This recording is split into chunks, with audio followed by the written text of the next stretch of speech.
So let's begin the service with a reading and opening treatment. Today I'm reading from the Science of Mind magazine, Dr. Ernest Holmes, and he wrote, "Let us then enlarge our thought processes and dare to think in universal terms.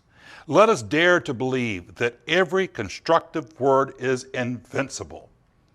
So now let us put some constructive words to work in our lives. And we do that through affirmative prayer. So I'm going to say this prayer in the first person. Take it in for yourself. Say something that works for you. Hold tightly to that. If I say something that doesn't work for you, well, just let that part slide by. But just know this truth with me today. There's only one God, one mind, one power. That power is perfect love. It's divine intelligence. And that power is flowing through me, with me, and for me. So here today, I know something good is going to come from this service. I know that there is going to be a word of wisdom, a word of healing that I hear that will allow me to look up and look out on my life and know something better, to live in more health and love and prosperity, to live more as God prayed me to be, boldly courageous and dynamically loving. This is my truth. I celebrate this right knowing, and I release this prayer into the mind of God to do its good and perfect, bold and dynamic work, returning to me multiplied abundantly. And together we say, and so it is.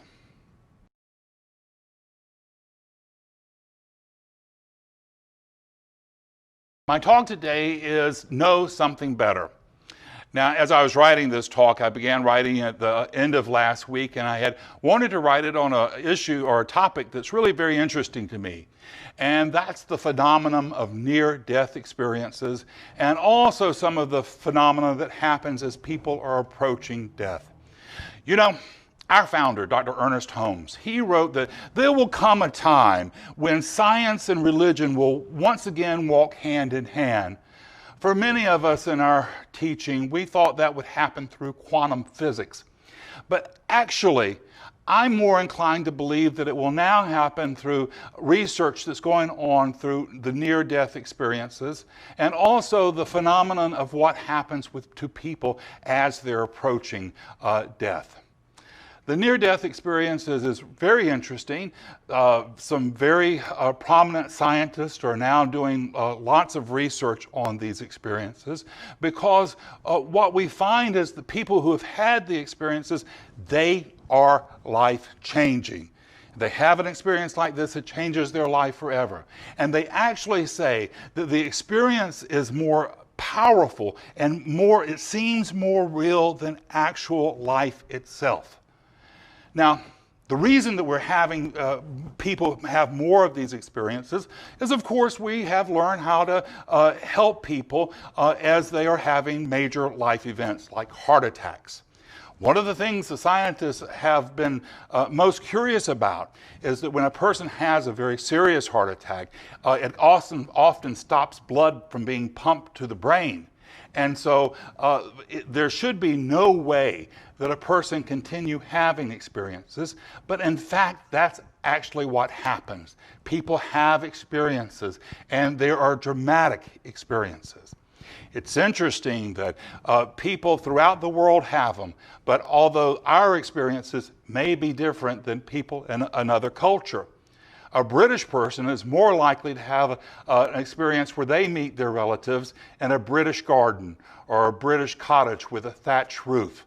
So while these experiences are universal, they do have different flavors depending on what culture we come from. The other phenomenon that's also as interesting is what happens as we are approaching death. Oftentimes, as we approach death, we begin to see relatives that have passed on.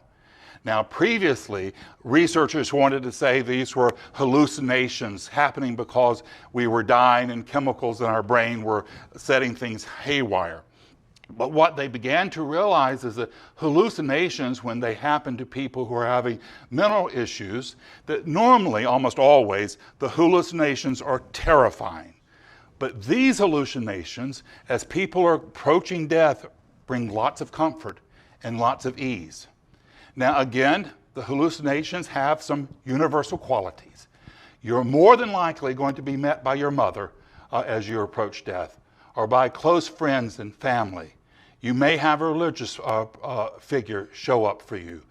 But whoever shows up for you, it's a universal message they're giving. You're not alone. We will be there to help you. And they do have a tendency to bring great comfort.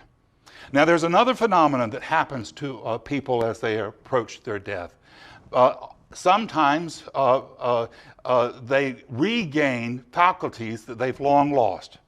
Perhaps people who've had dementia for many years can all of a sudden begin to have coherent conversations. Or people who have lost mobility sometimes will sit up straight up in the bed and reach towards the ceiling. This is a very common occurrence. People looking towards the ceiling as if they're seeing something. Now, as I said, this had been the topic of my talk this week. I was very interested in writing it, and I had a good bit of it done when on Tuesday of this week I had to go to the county commissioners, and I realized there that it just wasn't appropriate for me to give such a talk. Because the truth is, our nation is tearing itself apart. It's literally what we're doing. We're tearing ourselves apart.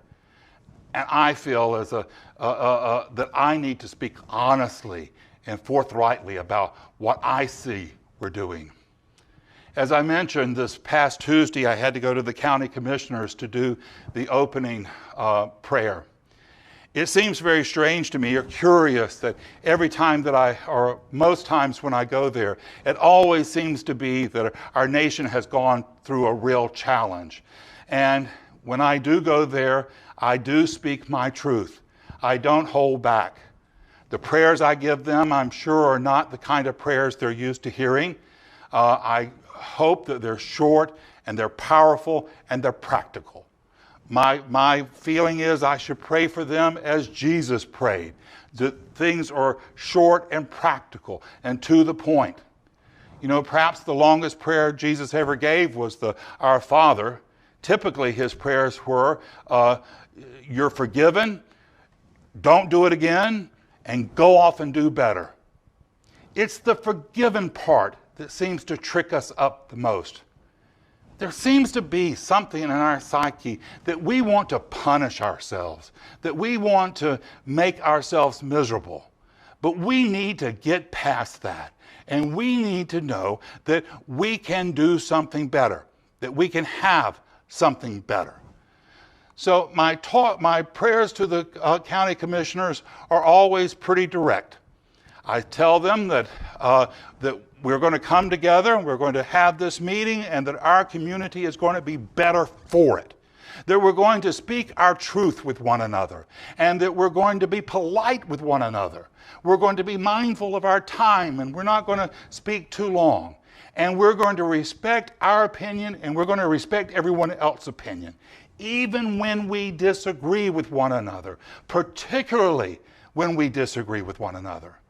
And I also added that we're going to remind ourselves that a willingness to have a compassionate heart, a willingness to be a sympathetic listener is not a sign of weakness, it's a sign of Christ consciousness.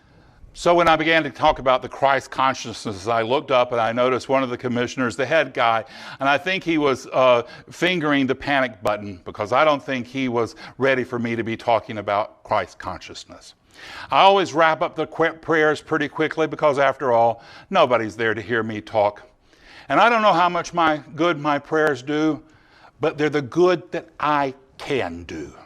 And that's all that's asked of anybody. That we just do the good that's what's right in front of us. And you should never doubt how the good you can do can have huge and dramatic effects for not just yourself and not your community, for the world.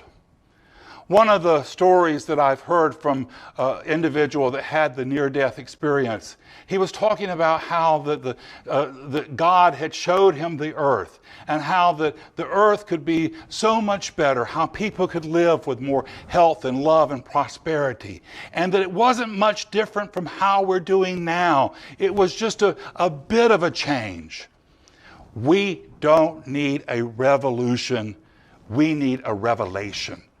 a revelation that we can live better, that we can live with one another in peace and harmony, that there is enough for all of us. Now, people will rightly ask, why are we going through all this trouble? What good is coming from it all? I think that this trouble is bringing up toxicity that's been in our system for a long time and bringing it up so that we can no longer deny it. That's one of the big effects that all our cell phones are having. It's not that there's more racism in the world now, but the racism is being filmed and it's being brought to our computer screens, and we can no longer deny it.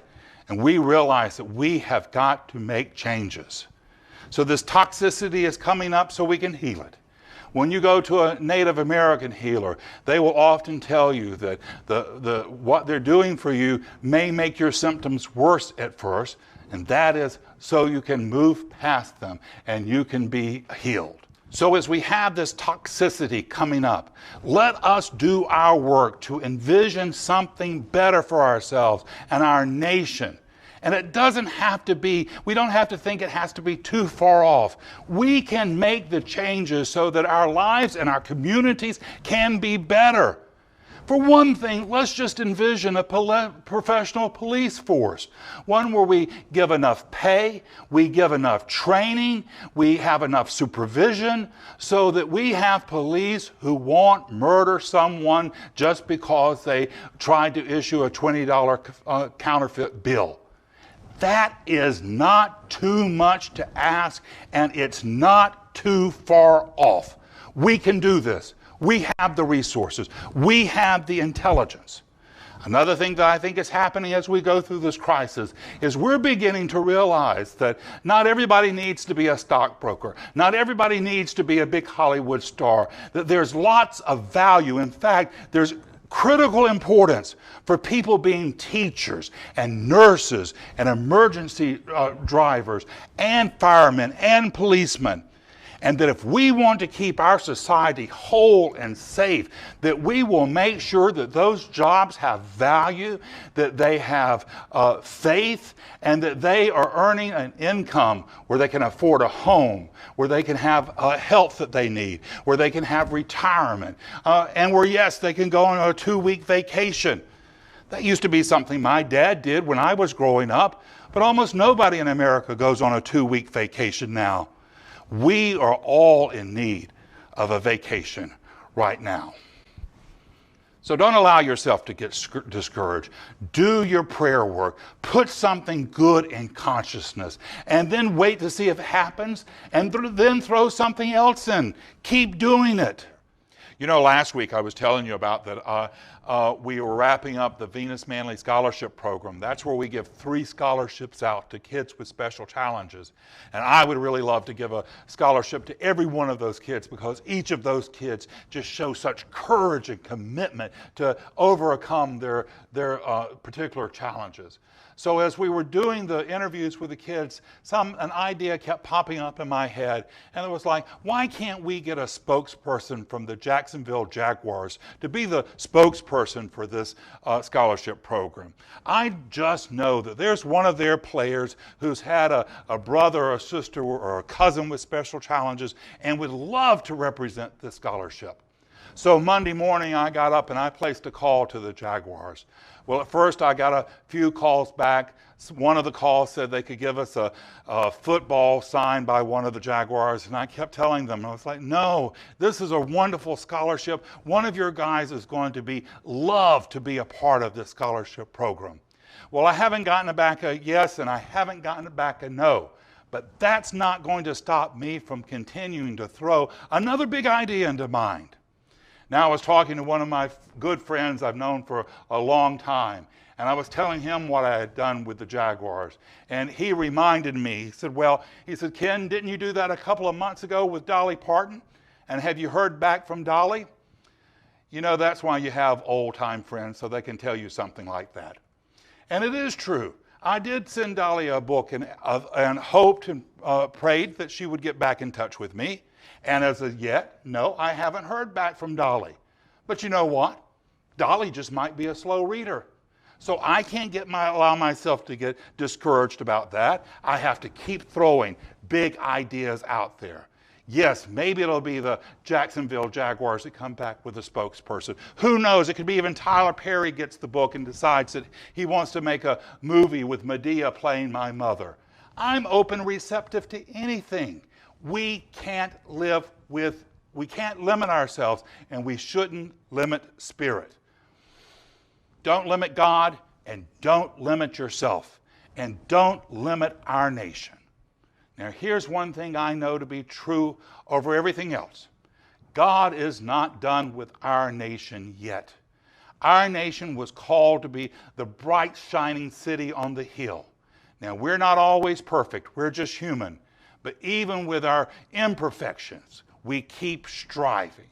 And so we have to know that we can live better, live with more joy and prosperity and more peace.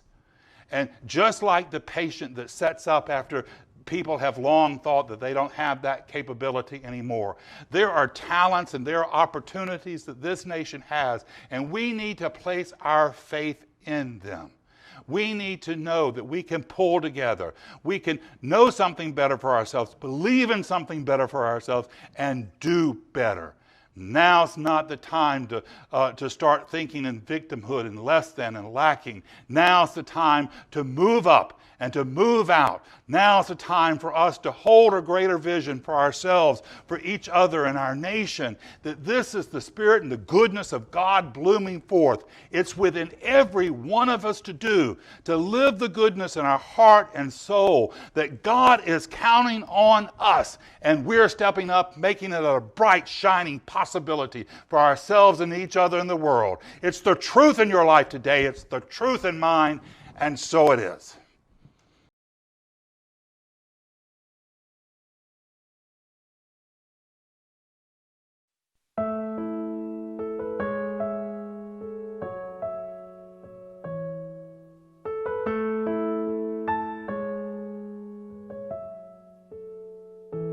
In this moment, in this place, I remember who I am, letting fear and worry fall away from me.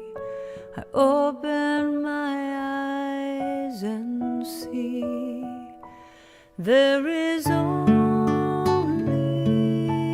love. There is only love. Love that heals, love that sets us free. There is only love. When I lose myself, when it seems I've lost my way, when I go inside and quiet my mind, I can hear Spirit gently say, there is only love. There is only love. It's love that heals, love that sets us free.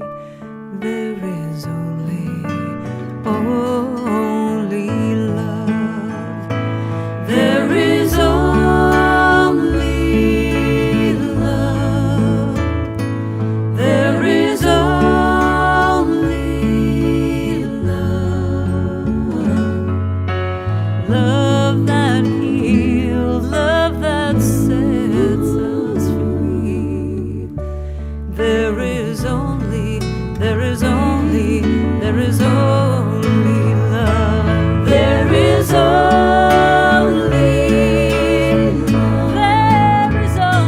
love. There is only love. It's the love that heals, the love that sets me free.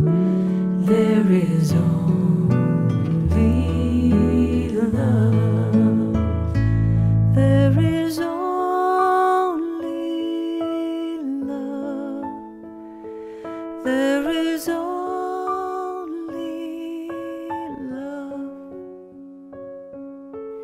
love that heals, love that sets me free.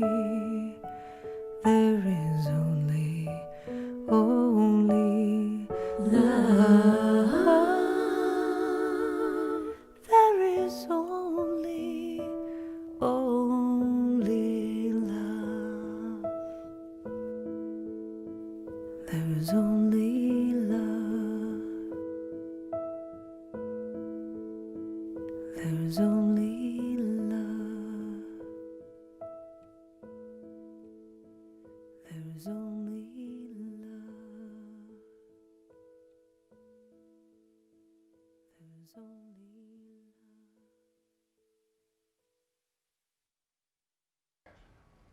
So let's close our service with a closing affirmation. And just know this truth with me today. There's only one God, one mind, one power, and that power is perfect love. That power is divine intelligence. And that power is calling me on to know something better for myself. So here today, I leave behind every thought of victimhood and woundedness. Here today, I lift my eyes up and I see a truth for myself. And the truth for me is that God is showing up in my life for me, with me, and as me. So I know that our nation can live together in peace and joy and harmony. I know that we are that bright and wonderful shining city on the hill that God has called us to be. I know that we can lift up a lamp of liberty and hope bright enough to illuminate all the world. It's what Spirit has given us to do, and I know we are moving out towards it. It's my truth. I celebrate this right knowing, and I release this prayer into the mind of God, do its good and powerful, bold and dynamic work, returning to us multiplied abundantly. And together we say, and so it is.